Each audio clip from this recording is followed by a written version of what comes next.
Kia ora, I'm Sam Realstone here with my thoughts on the latest offering from Marvel Studios, Captain America: Brave New World. Directed by Julius Onah, the story follows Sam Wilson / Captain America, played by Anthony Mackie, in the wake of Thaddeus Ross, played by Harrison Ford, becoming president. Sam finds himself at the centre of an international incident and must work to stop the true masterminds behind it. Now, I know that feels like a simple premise because it is. The film's definitely trying to recapture the feeling of Captain America: The Winter Soldier with the espionage mystery plot. And it gives it a decent go, with a fairly plain, grounded and contained story that's slightly plagued by too much revealed in the trailers and some wasted plot points. Anthony Mackie as Sam has a decent arc as Cap, becoming less cocky and a bit more towards the earnestness of Steve, but in his own way. A way that he was when he was introduced in Winter Soldier. I'm quietly optimistic about this passing of the torch and a bit excited to see this version of Cap facing bigger things and being a leader in the Avengers. Assuming he's going to stick around after the more than likely universe reset after the next couple of Avengers films.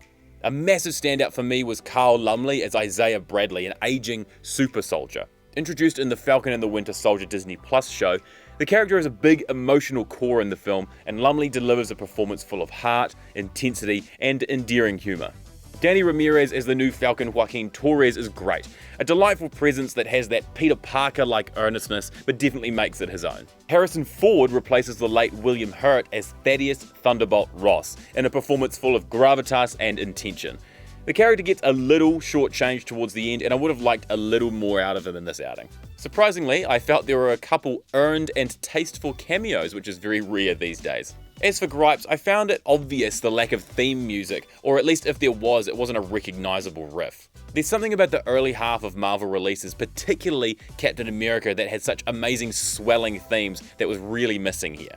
I also thought the fights were kind of boring and the hits looked soft. I know Sam doesn't have the super soldier serum, but you could at least have him put his weight behind a kick or two.